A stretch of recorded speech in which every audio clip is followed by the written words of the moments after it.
जय श्री राम, जय श्री राम। इस रामायण में एक बड़ी गंभीर यति है, बड़ी चौपाई गंभीर यति है। एक चौपाई में सारा ज्ञान भरपूर। तुलसीदास जी एक एक अक्षर में इतना गंभीर अर्थ है तो उनको हम जी हृदय में धारण करते हैं तो मोक्ष मुक्ति और बार बार जन्मना और मरने का दुख भयंकर दुख है। 84 लाख योनियों में की गणना करी है तुलसीदास जी ने। एक यदि 84 लाख योनियों में कौन सी योनि श्रेष्ठ है, इसके लिए एक यति बोलते हैं।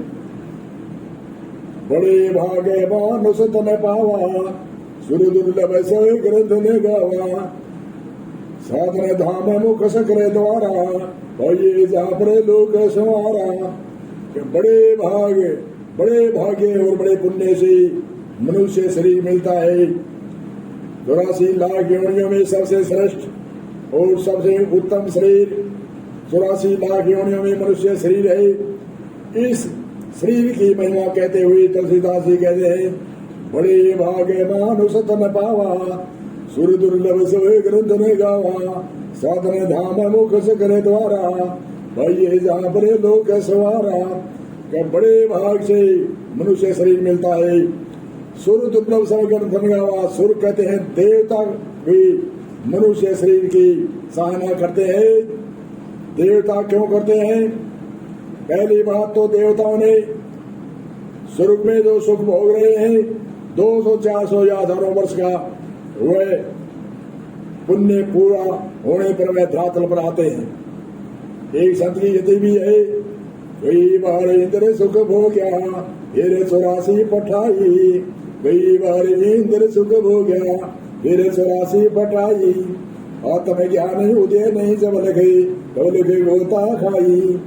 कई बार इंद्र का राजा बनिया और फिर 84 में आ गया। बार बार जन्म और मृत्यु में, बार बार जन्म और मृत्यु के गोते कब मिटते हैं? आत्म ज्ञान उदय नहीं जब लगे तब लगे गोता खाई। जब तक आत्म ज्ञान तत्व ज्ञान अपने आप में जो आत्म है, अनात्मा में आत्म, इनका जब तक साक्षात्कार जान नहीं होगा तब तक बार बार जन्म और मृत्यु ये मिटने वाले नहीं। बड़े भाग मानुष तन पावा। सुर कहते हैं देवता भी मनुष्य शरीर की महिमा गाते हैं और सभी ग्रंथों में मनुष्य शरीर की महिमा गाई। बड़े भाग मानुष तन पावा, सुर दुर्लभ सब ग्रंथ में गावा। सभी ग्रंथों में मनुष्य शरीर की महिमा गाई। तो तरक्की ये होती है आजकल मनुष्य शरीर की जनसंख्या बढ़ रही है। सरकार भी नए नए आयोग उठाती है कि जनसंख्या घटाने के लिए कोई उपाय हो। कहते हैं जो मनुष्य चेहरे से दिखते हैं उनको मनुष्य नहीं कहते हैं। मनुष्य में मानवता के गुण है तभी मनुष्य है, चेहरे से कोई मनुष्य नहीं। मनुष्य में और पशु में कोई अंतराल नहीं। एक संत की यति भी है, निद्रा भोजन भोगवे ते नर पशु समान। निद्रा रे भोजन भोगवे ते नर पशु समान। नर ज्ञान अधिकता ज्ञान बिना पशु जान। नींद पशु भी लेता है और मनुष्य लेता है, क्या भेदभाव है? निद्रा भोजन पशु भी करता है, मनुष्य करता है, क्या अंतराल है? पशु घास खाता है, मनुष्य घास के बीज खाता है, इतना ही अंतर है। परंतु भूख मिटाने के लिए दोनों की एक ही बराबरी है। निद्रा भोजन भोग कहते हैं। संतान पशुओं के भी होते हैं और मनुष्यों के होते हैं। अंतराल क्या है? क्या भेदभाव है? एक समान भी है। निद्रा भोजन भोग भय पशुओं को लगता है। मार का भय पशुओं को लगता है। मौत का भय पशुओं को लगता है। ऐसे भी मनुष्य को भी मार का भय और मौत का भय लगता है। इन चार बातों में मनुष्य और पशु एक बराबर की तुलना करी है संतों ने। दूसरी यति में कहते हैं, नर न ज्ञान अधिकता ज्ञान बिना पशु जान। नर न ज्ञान अधिकता ज्ञान बिना पशु जान। ज्ञान किसे कहते हैं? हम तो लौकिक भाषा में मानते हैं कि ज्ञान तो कोई आईएएस अधिकारी हो, या कोई एलएलबी करके वकील हो, या कोई इंजीनियर हो। ये जीविका के लिए उपाय है, ये ज्ञान नहीं है। जीविका के लिए उपाय किया जाता है। आईएएस अधिकारी जब तक शरीर रहता है, नौकरी पर रहता है, तब तक ये आईएएस अधिकारी डिग्री काम करती है। और राम नाम सत्य जब शरीर होता है, उनके साथ में राम नाम सत्य डिग्रियां भी राम नाम सत्य हो जाती है।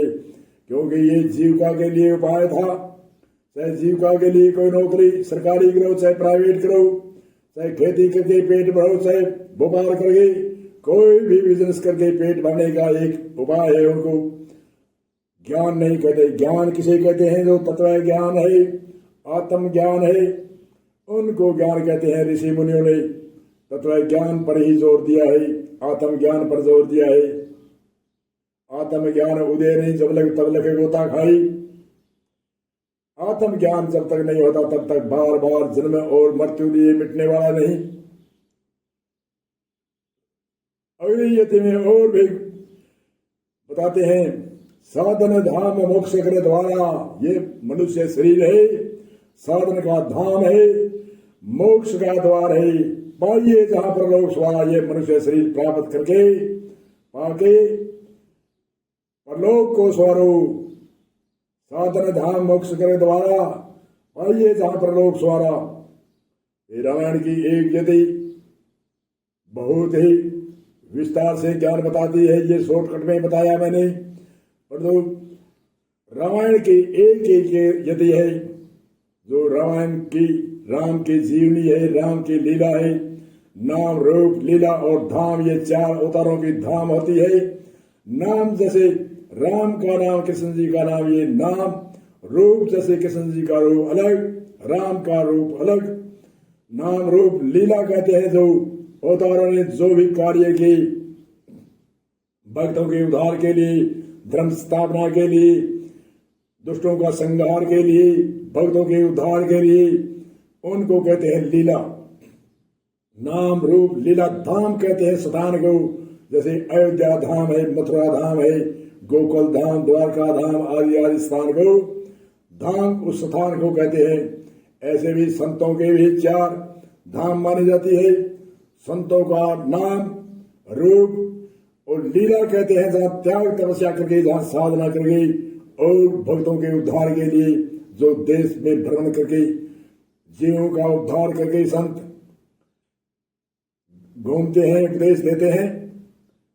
नाम जैसे कोई संत का नाम, रूप उसका रूप, अलंकार रूप, और धाम कहते हैं उस स्थान को जहां त्याग तपस्या करके, जहां भी संत ऋषि मुनि जहां भी तपे है, वहां तपोभूमि में या तो तीर्थ स्थान है या उनका धाम है। लोग आज उसकी प्रेरणा हमें मिलती है।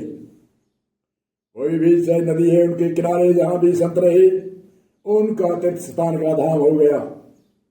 और नदी तो आगे भी बगती है, पीछे भी बगती है, परंतु जिस स्थान में संत बिरजवान त्याग तपस्या करके उसमें साधना करी, उस स्थान को धाम कहते हैं। संतों के भी चार रूप है, नाम रूप लीला और धाम। ऐसे हमारे ऋषियों ने अनेक बहुत त्याग तपस्या करके हर निस्वार्थ से हर जीव, हर संसार में हर मानव मात्र, हर जीव जंतु का जो उद्धार किया है। और भावना भी संतों की ऐसी होती है, सर्वे सुखी रहो, सभी निरोग रहो, सभी धनवान हो, सभी शिक्षावान हो। इस तरह से हमारी संत ऋषि मुनियों की भावना होती है। निस्वार्थ से संत उपदेश देते हैं। इसलिए यहाँ एक बार विराम देते हैं। बोलो जय सिया राम, जय सिया राम।